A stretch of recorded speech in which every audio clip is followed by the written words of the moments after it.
I think that so I'm really envious of something of both of you, at least from what I can tell. This might not be the case, so correct me if I'm wrong. If you have facial hair and you're not wearing makeup, I cannot see it whatsoever. The facial hair that I was molested with is very dark, and I'm a very pale skinned person with light hair everywhere else except for my face. So when I don't wear foundation, even if I have 25% of my facial hair left, maybe less than that, probably less than that, honestly, because I was a Wookiee. Um, it's still, in my opinion, very easy to see.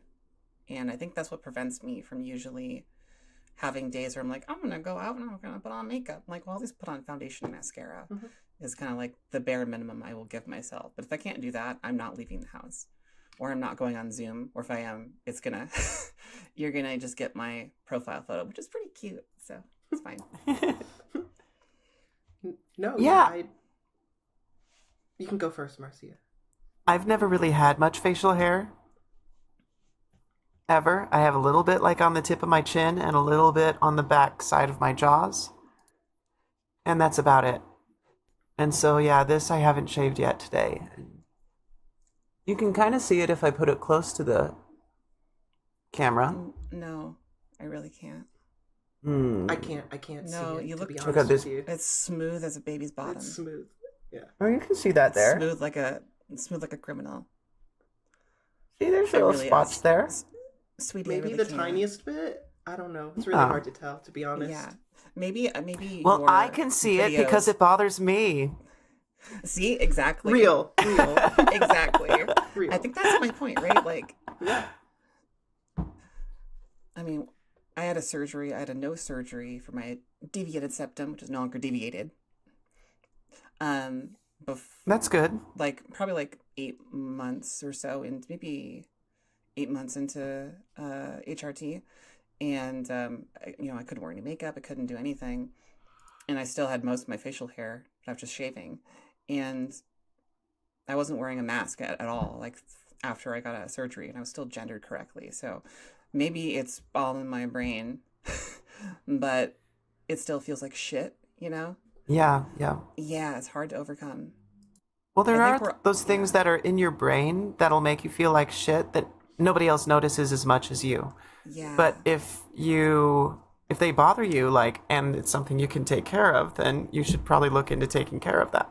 For sure. Yeah. Yeah. Yeah. And I had some laser. I had like 7 or 8 sessions of laser on my face. So I had some facial hair, but it was pretty scraggly and sparse, and like I could never like actually grow a full beard. It just looked like, I don't know. It never Probably looked was as good. curly as the rest of your hair. Yeah.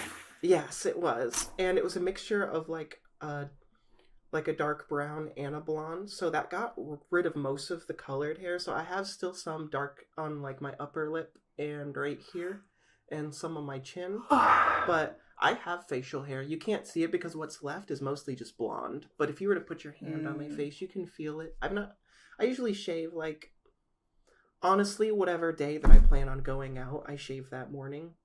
Otherwise, I don't.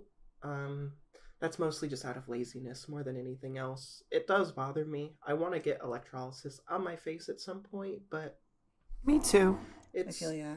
hard to make the time for. And it's also less important because I was able to get that laser on my face that got rid of most of the visible hair. The dark ones that come through, I mostly just pluck those like twice a week, and it's few enough that it's not a big deal. So What would you say to people who say, there's no, like, I know that I'm trans, but there's no way I could transition because I'll never look like I want to look like? Ooh, I know. I know too. I would like to present my response in the form of a photo of myself from the before times. Oh, I thought it was going to be a song. No. No, people have to wait for those to be recorded and to be perfect before I finish them. Ooh, okay, how do I share a screen here? Oh, No, I don't want to upload a presentation. All right, share my screen. Oh my god, I have to allow permission. Bear with me, everyone here. We're almost done. Oh, We'll edit this part out. no, we won't. We probably won't. Because for the video at least means and I won't do it. So We'll have to edit this out for the audio. We're spending 5 minutes waiting for this photo. I know. And then stop in 5 minutes. the podcast viewers won't be able to even see it. That's true. We Alright, can screw upload it. a picture to our Twitter. It's fine. Yeah. Yeah. Here, I will simply rotate my camera around because I can't get it to work.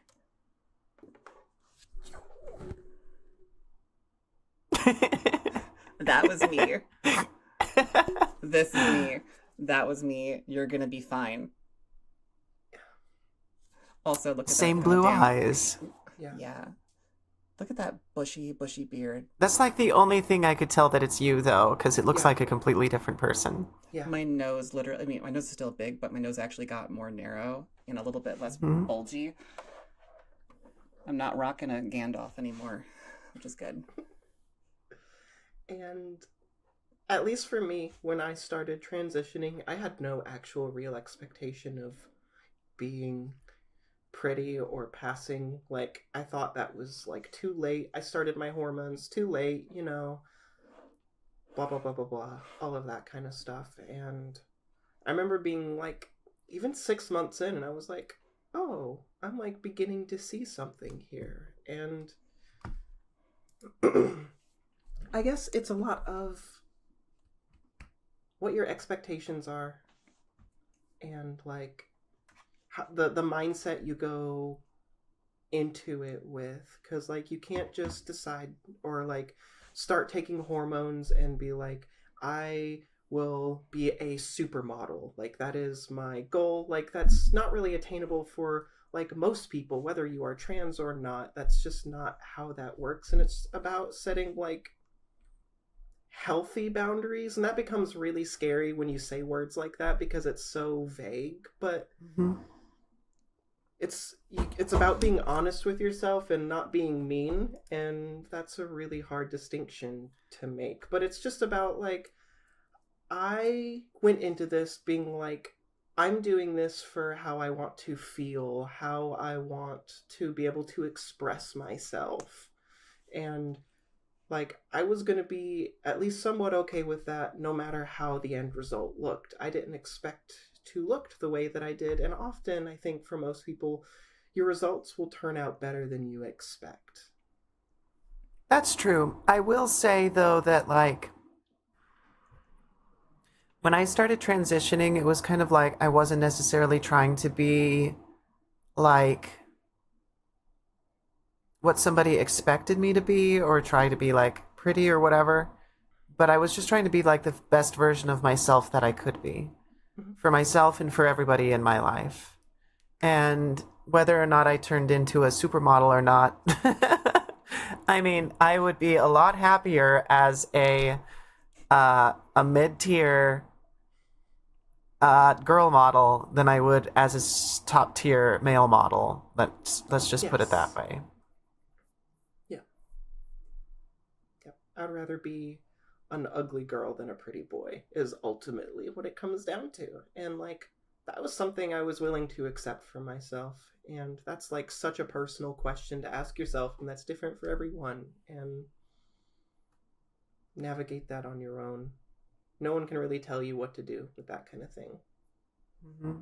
But I will say, like, the psychological benefits of transitioning for people who are trans completely outweigh any of that physical dysphoria that comes from going through an androgenic puberty. 10,000%. Yeah. What would you like to see as far as trans rights in the future if we could build our luxury gay space communist society? What sort of healthcare would there be for like for trans kids? What would there be? What kind of options would be open to people? Because personally, I think that if somebody's trans and they find out very early on, they should go on puberty blockers until they're sure, and you shouldn't have to go through that unwanted puberty, because that can be really, really traumatic for trans people. I think that should be like standard medical procedure. I agree. However, you're going to find a lot of parents that believe they have ownership over their children, and like they decide to disagree with that, and like whose side does the medical field pick? Mm-hmm. Do they pick the side of the people whose care it is, or the people who think they own those people? Yes. And that's not saying my opinion and saying like, oh, the parents decide. I'm just saying like that's what would happen with that kind of introduction. Mm-hmm. It's complicated. It's nuanced. Yeah. Yeah. Complicated and nuanced, just like every stupid thing in life. Yeah. I don't think it's actually that complicated. I think people want to make it complicated because they're uncomfortable with it. Sure. I'm not necessarily saying that the rights that should be given to the people involved, and by that I'm referring to the children, because children are people. I don't think that's complicated. I think I think the ongoing conversation that is kind of suppressing the rights of the people who would actually be affected, and not involving them usually. I think that is a complicated conversation. But because it's a conversation that's not about them. It's about people who want to control them. Yeah. Right. I don't know. I believe in, radical bodily autonomy. So whatever. That's me. Yeah. Yeah, that is also me. So I always get a little bit jealous of these people that have been able to transition from a really, really young age and who had supportive parents. Every time. And it's like, oh, you're so lucky. Yeah. Yeah. You're so lucky. What's frustrating is when you see when you sometimes see a divide between those folks and the folks who transition later in life, like in their 20s and their 30s and their 40s, etc. And it's like, no. I get that your experience is not the same as mine. It doesn't make anyone's experience invalid, but it's disheartening to start to see some of those some of that divide within the community form based on when people started transitioning, because it could be for any reason. It could be that they didn't know. It could be they didn't have the information.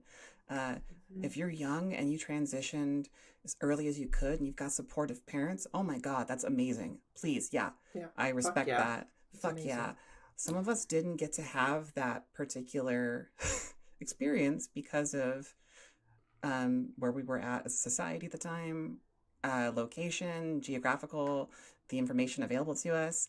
So, like, you're awesome for transitioning early. We are also awesome for transitioning when we found out.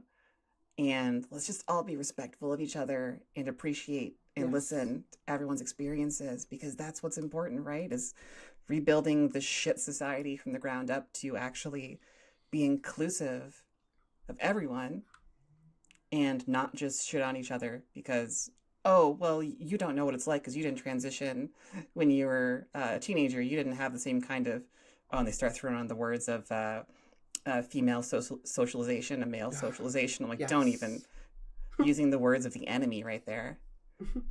Yeah. Anyway, that was my soapbox of the day. I'm going to go ahead and dismount it before I go on for longer. I just see Marcia smiling at me. This big broad smile. I like your soapboxes. I do too. And like, I agree. It's just, we all have different experiences, and it's about respecting that and just respect each other. Like, we're all just trying to get through this life, and like, everybody's pain is different and everybody's pain is incomparable. So if you try to say you don't know what it's like because this, and this, it's like, well, you don't know what it's like because this and this. We've had different experiences. That doesn't mean that your experience is less than mine. It doesn't mean that mine is less than yours. It means that they're different. Yeah. And the differences that we have as human beings are what make us beautiful, in my opinion. And so trivializing someone because they've had a different experience, or you see it as a very different experience, that isn't useful to anyone. It's not useful to yourself, and it's not useful to connect as human beings. Yeah. And what are we as human beings? We're just little motes of energy and consciousness floating around at the void of space-time, experiencing each other and experiencing ourselves through that. And there's something really beautiful about that. We're just little creatures. Yeah. And just little creatures evolved for one little time stream. And it can be really unhealthy to focus on the what ifs of like, oh, what if I had transitioned when I was actually 13 years old? And like, what if I had had a supportive family? What if I had Exactly. had that information earlier?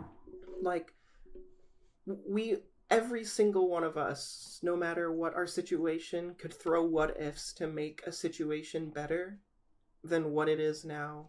But that doesn't solve anything. That doesn't get us anywhere. And really, it just kind of digs you down into a ditch and you just kind of feel bad about yourself. And I'm not saying that as like I'm better than you. I've done that. I've thought about those what ifs a lot through these last 2 years of hormones. But with that, I have learned like that doesn't actually solve anything.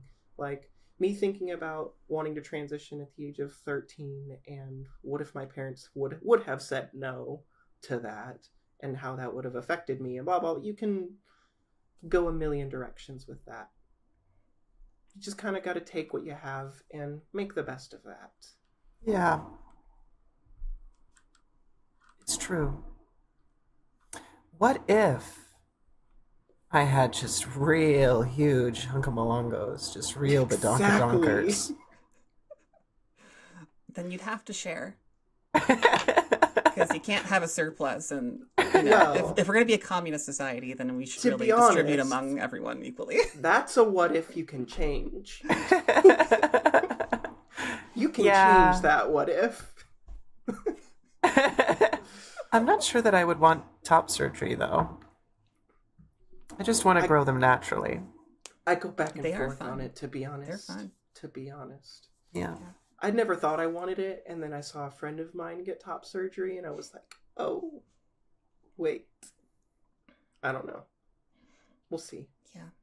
A friend of mine got top surgery, too, and I love it for her. Mm-hmm.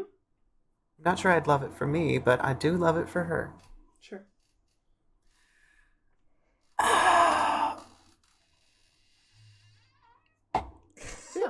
Listeners, that was Marcia's chair squeaking as she was stretching. She was not I'm gonna be real. I love the Corona shirt that you got on. The Corona extra tank top is a vibe. That's a whole vibe. Sorry to call you out. Thank you. We're not sponsored, by the way. Yeah, we're not. But if Corona? if you wanted to. Yeah, Corona, you want to sponsor us? I'm not going to say no. Coronavirus, please sponsor us. No. Wait. You're fine. We're talking about the beer, folks. No one calls it that anymore anyway. I remember that like right when it started, like Corona's stocks like sales or something. tanked. It was so bad. The name was so funny. It was so bad. They're like, oh, there's a coronavirus. Better not drink this beer. That would be dangerous. See, but now I feel bad for like crows and ravens because COVID sounds like Corvid in my brain. And I'm like, but I love my raven friends. Absolutely. Oh, can I tell you a fun story that I heard about? So the two smartest birds. Okay. No, I'm kidding. Go. That is the most autistic thing. No. Yes, go.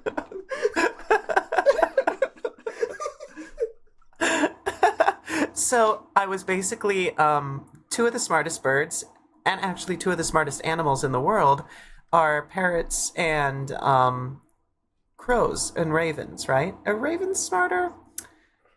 I think it's... Yeah. Crows are smart too. They're both smart. I think they're both smart. I think this was about crows, and crows are known for being like really, really serious, but also being very, very clever. And they can like make tools, and there's even a tool that they use just to make another tool to put stuff together, right? To get something. And then there's these parrots, and they're just basically like party animals, but they're also extremely, extremely smart. But they have like a call, a vocalization that just means time to party. and you can play it like over speakers to like two parrots, and they'll look around for a third parrot that said it, not see it, and be like, whatever, but it's time to party, and they'll start wrestling, right? So you imagine a crow going to college for the first time and meeting one of these parrots, and the crow's got like everything organized, everything's out. You got all the notes, taking the notes down. You look over and there's this parrot with a glitter pen stuck in its nose, taking notes with that, and the notes are good. And you're just like, I'm going to hate this person so much.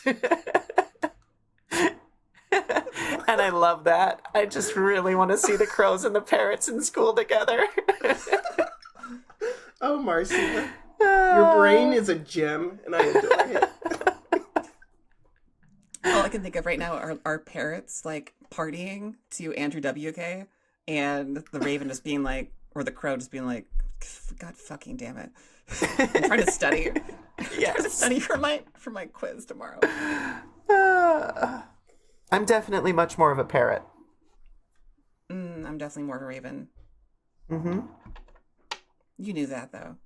How about you, Celeste? I'm kind of both. Yeah? I flip-flop a lot. I like going for my, like, you know, my dark gothy vibes, but sometimes we feeling pastel as shit up in here. Yeah. I like the... My hair's gonna be pink, by the way, in about a month. I like... Oh, really? Why didn't you tell us that earlier? That's the story of the sorry, day. I forgot. Oh, Forgot. God. Yeah, That's gonna be amazing. we're going pink. Are we doing like pastel pink? Are we doing like bright pink, like fuchsia? What are we doing? Not bright, more of a muted pink, but Okay. pink. Very cool.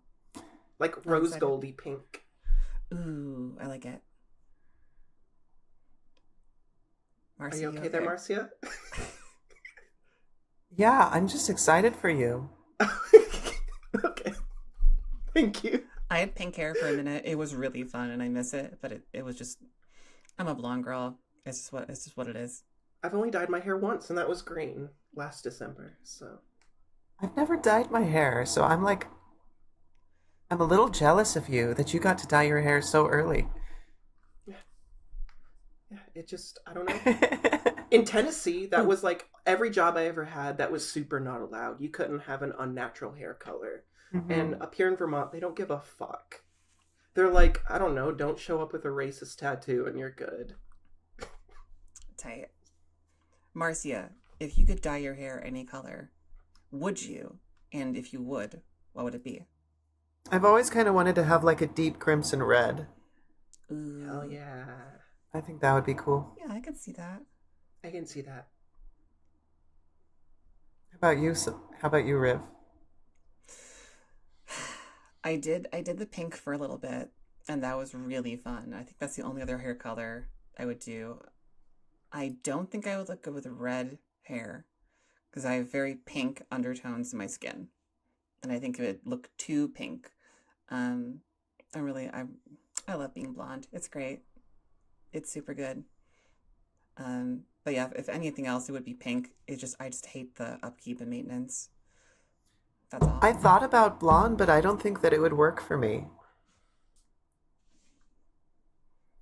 I think it would work. My eyes are too dark. I don't know. I think it would look pretty cool. Yeah, I think it would look good too. Just don't upstage me. Okay. Now, I'm just imagining Riv with like midnight black hair. Oh, it would not look good. No, it would not look good. My natural hair color is like a dirty blonde / very light kind of ashy brown, and even that's just like no thank you. I don't think darker hair would look good on me personally. Okay. Yeah. Okay, this conversation has gone really, really good. From parrots to stellar to stellar hair. Do we have anything else that we need to hit this week before we start wrapping up? We should shout out our Patreons. Our patrons? Oh my god, I think we've had this conversation. Our Patreonians. Do you have a list? I will in a moment. Okay. Let me log into that. Shout out to the Robin Shakedown Band for our banger of a theme song, Shadows in the Hell Sun. yeah. Go follow them on Instagram and Bandcamp or wherever their stuff is. Go see them if you're in the Georgia area. That'd be so cool. They're fantastic people.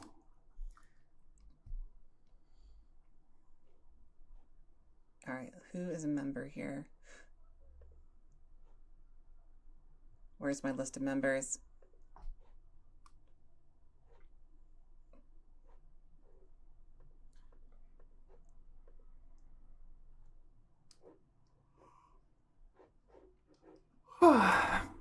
Okay, what the heck?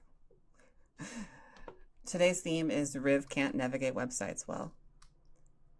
Look, it took me forever to figure out my audio today. I think you're both Yeah. forgiven of whatever errors you come up Oh with. yeah, we didn't record that. Sel had a Today- really fun time with her audio this morning. Today, we are opening the center for kids who can't navigate computers too good. Here to sign up? All right. As a teacher, good. I know Alright, just here we enough go. computer stuff to be annoying. Here we go. Here we go. All right. Big thank you to all of our Patreon patrons. We've got Qualthos. I think it's how it's pronounced. Qualthos. Big thanks to Diana, Alex, Jason. Oh, that might not actually be someone's real name. This is the hard part, you guys. 'Cause I don't know if everyone's name here is going to be their dead name or their accurate name, because it does use the name of their friend that's on their email address. Yeah. You don't pick your name on your Patreon? You know, I Yeah, I thought you swear picked your that name. I don't know. I don't know. Maybe you do. Pretty Okay. sure you pick your name. Okay. Laura, Odd Axel, Bryn, Nikki, TL, Nicole, Jenny, Ash, and Aaron.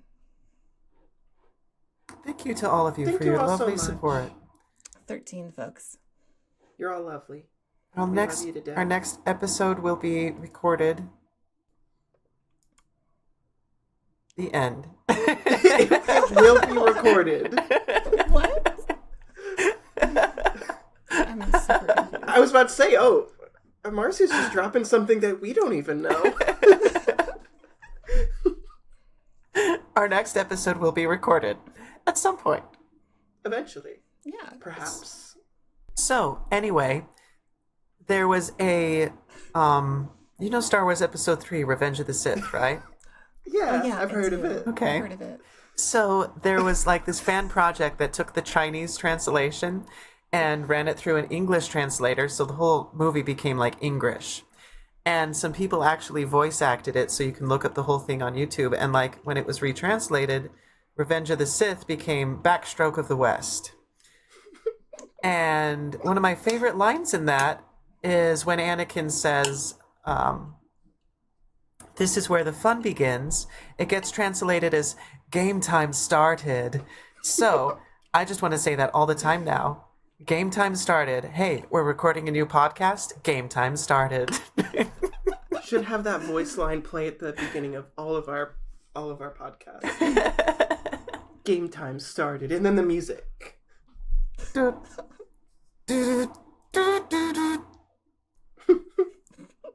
I love it.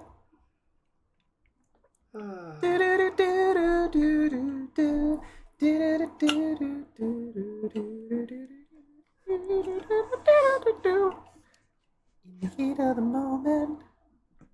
It's a good song. I really like It's a our good theme song. song. I'm Yeah. thinking back to when we interviewed her and the number of times that she said, and no judgment, this is great. The number of times that she said, I love it. Like, really. I like had a little like every time. Yeah, I know, every time. It was a little fangirl moment. I was like, that's on our show. That's how our show starts. It is. It's pretty nice. Let's see. What else should we talk about? Any recs for recommendations for books, movies, TV shows? So I've been in admittedly, this is always, so this is going to make me sound like a horrible person for a moment, but please let me explain through this. No judgment. I'm a big true crime girly. I do be loving my true crime. Oh, My I love it. podcasts, my YouTube videos. I love it. I love it. So I like that. I listen to the podcast Morbid. It's massive. It's two ladies. They're wonderful. They're very positive and like. Did you say two massive ladies? I don't remember. I didn't mean to. If that's what I said. I'm sorry. I must have misheard. I don't remember what I said, but I think you said it's massive two ladies. Anyway, maybe. I might have interrupted one sentence into another. You know, my bad. It's a very large podcast. It's two ladies. They're lovely. They always focus on the victims, all that kind of stuff. Super recommend them if you like true crime. And I've been watching all sorts of documentaries and all of that sort of nonsense. But, you know, understand, still ACAB. But, you know, I like listening to stories and, I don't know, just learning about that stuff. I'm a big true crime girly. Maybe that's problematic. I'm sorry. Morbid. Okay. Morbid. Morbid. Riv. Big wreck. So I think ACAB and investigations are a little bit different, right? Like, fuck cops. Yeah. Cops are awful. If you're a cop, I don't care. Cops are awful. But yeah, investigators, private eyes, dicks, if you will. Private that's the dicks. good stuff, right? You actually figure out what's happening without incarcerating people. Anyway, or killing people by accident or on purpose. I really haven't been watching too much. I've been watching Ash play Baldur's Gate. Baldur's Gate is fantastic, especially if you play it with friends. It's so good. Yeah. I don't have a PS5 yet, but when I do, it is on. And my computers can't support playing it because I don't have a custom built computer with all the good specs. Yeah, you're not a money. I'm a PC gamer. I've always been a PC gamer. I've been playing Baldur's Gate with my buddies. It's really fun. I also want to wreck One Piece, the live action. I've heard it's version. good. I've been so curious. But... It's fantastic.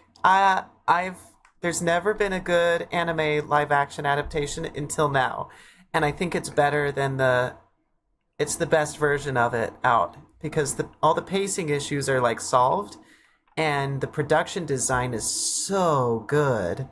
Like, all the casting is fantastic. All of the costumes and the sets are fantastic. The acting's fantastic. They play it straight with just enough goofiness to be like that really silly fun. It feels like a cartoon come to life, and it's really fun. Okay. Yeah. That's been on my mind recently. And one of the actors in it is trans, but I'm not going to tell you which one. Oh. But one of the kind of main Spoiler characters. alert, it's all of them. They're all trans. Well, okay. I don't think the character is trans, but the actor is. So. Okay. Sure. Okay. Cool. I've never seen the original anime. It's too long. It's too intimidating. Okay, I'm not going to start it. It's like 1,000 episodes. Yeah, it's like 1,000. What? Yeah, it's ridiculous. Yeah, No. it's extremely long. I have ADHD. No. So, like, I've been curious, but not curious enough. Yeah, so the live action is like a great place to go in because it's just all the best parts, but like done in a really fun way. I think it's going to be the next like social phenomena like Stranger Things was. Nice. I think it's going to appeal to a lot of the same people. Cool. Except it's a bit sillier than Stranger Things. But in a good way. That would make sense. Mm-hmm. I've been playing Starfield as well. That shit's good. Yeah. I love me some Bethesda games, so Starfield's great. Ooh, question for you about Starfield. Yeah. So, Bethesda, right? Known for their bugs historically. Mm-hmm. Known for their what? I'm sorry. They're like their bugs in their games, right? Oh, they're bugs, yeah. Yeah. Have you found any bugs in Starfield yet? And if so, what's the funniest one? Okay, so this is probably the worst game to ask that for because it's incredibly bug-free. I had a crash in my first 30 minutes, and then for the next, like, almost 30 hours I've put in, I've not had a single issue. So Bethesda, you're letting me down. You're letting down the fans. I Of your saw they a got bug. they got that Microsoft money now. You see, Oh, so I forgot about that. That's Okay, right. I've seen a few bugs, but not from me because I haven't been playing it. Just because I'm kind of bored with the Bethesda formula. I Yeah. love Bethesda's game. Yeah. That's my RPG heart. Yeah. So, but there was a bug where this little asteroid followed around the ship for 30 hours. Hell And no yeah. matter where they went, the asteroid was just hanging out there, just like as a little pet, I like it. which is kind of cute. I wouldn't mind an rock. asteroid pet. Yeah, I got a Yeah. pet rock. Little pet rock. You know. Yeah, Ah, Starfield's good. cute. I'm less of a sci-fi person and more of a fantasy person, so their Elder Scrolls games appeal to me a little bit more. However, the shit's still really good. It's not that I dislike sci-fi. It's just fantasy's my soul. It slaps you. I actually am kind of more of a sci-fi person, personally. But I I do seem like to, sci-fi, though. but I seem to play all the fantasy games too. I like them both. Two sides of the same coin, right? They're both favorite. Sci-fi's maybe more favorite, but they both are pretty good. Good talk. Good talk. Pretty good. It's pretty good. Yeah. My I'm mama not a said fan if of I those. played this T-ball game, I could get a sci-fi book. So My mom always said if I sat too close to the TV, I would require glasses. I ended up needing glasses, so there was it's a funny. yeah. My mama always said that